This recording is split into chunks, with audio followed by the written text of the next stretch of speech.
రాష్ట్రం ఎదురు చూస్తున్న సహాయం వీటి అన్నిటి మీద ఫైనాన్స్ మినిస్టర్ గారికి సహాయం చేయవలసిందిగా అభ్యర్థించడం జరిగింది. సావధానంగా ఆయన విన్నారు. తప్పకుండా మంచి చేస్తాము అని చెప్పడం జరిగింది. ఫైనాన్స్ మినిస్టర్ గారికి ఇచ్చిన కాపీ కూడా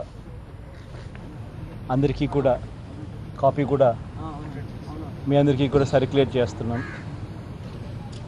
please go through that report.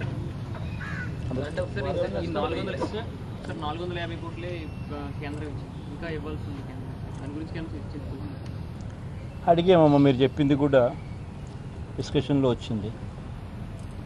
అంతా కూడా సాయం చేస్తాము, అన్నీ కూడా ఇంకా రిపోర్ట్స్ ఇంకా తయారవుతున్నాయి, ఇంకా రిపోర్ట్స్ అన్నీ మా దగ్గరికి పూర్తిగా రాలేదు, తయారవుతున్నాయని చెప్పారు. సావధానంగా విన్నారు. విని ఖచ్చితంగా మంచి చేస్తాము అని చెప్పడం.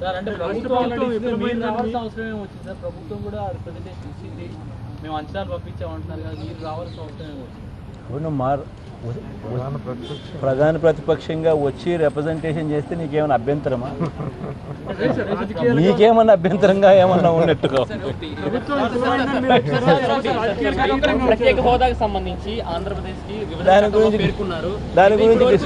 దాని గురించి డిస్కషన్ జరగలేదమ్మా. జరిగిన డిస్కషన్ అంతా కూడా హుదూద్ మీదనే జరుగుతూ ఉంది. దాని గురించి డిస్కషన్ కూడా జరగలేదు.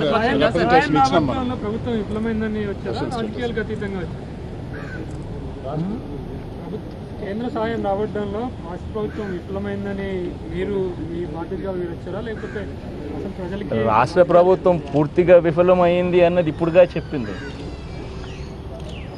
10 రోజుల పాటు తిరిగి ప్రతి ఊరు తిరుగుతూ ప్రతిరోజు ఆ ఊర్లలో మాట్లాడుతూ ప్రభుత్వం ఆ గ్రామాలకు వచ్చి ఏం చేసింది అని అందరికీ చూపిస్తూ ఎక్స్పోజ్ చేస్తూ చెప్పుకుంటూనే వచ్చాం.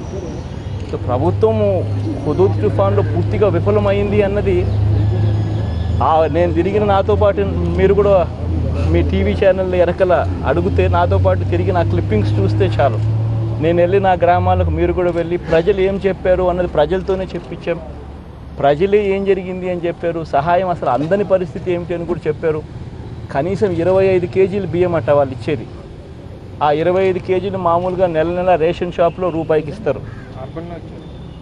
ఈయనేమో కరువు వచ్చిందని, ఈయనేమో తుఫాన్ వచ్చిందని ఆ 25 కేజీలు మాత్రం ఫ్రీగా నేను ఇచ్చేస్తున్నాను అంటే 25 రూపాయలు. అది కూడా అన్ని గ్రామాలలో ఇవ్వలేరు. అది కూడా అందరికీ అందలేదు సహాయం. అధికారులు ఎవరు కూడా రాని పరిస్థితి.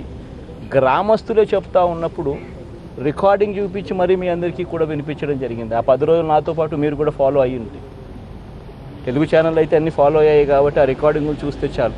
ప్రజలు చెప్పిన సమాధానాలు అందరికీ చెప్పారు. సో ప్రభుత్వం అన్నది పూర్తిగా ఫెయిల్ అవుంది అన్నది రిపీటెడ్గా కూడా చెప్తా వచ్చినాం.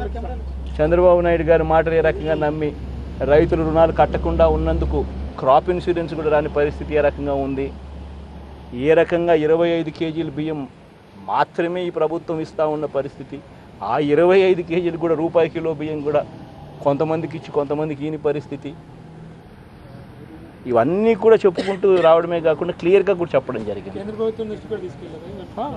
డీటెయిల్గా ఆ నోటు కూడా రాస్తున్నాం. ఆ డీటెయిల్గా ఆ నోటు కూడా మీకు కూడా సర్క్యులేషన్ వస్తుంది.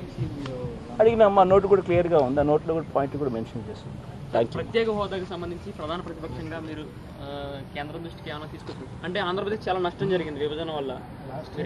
ఇది ఈ డిస్కషన్ తుఫాన్ మీదనే కాన్సన్ట్రేట్ అయింది.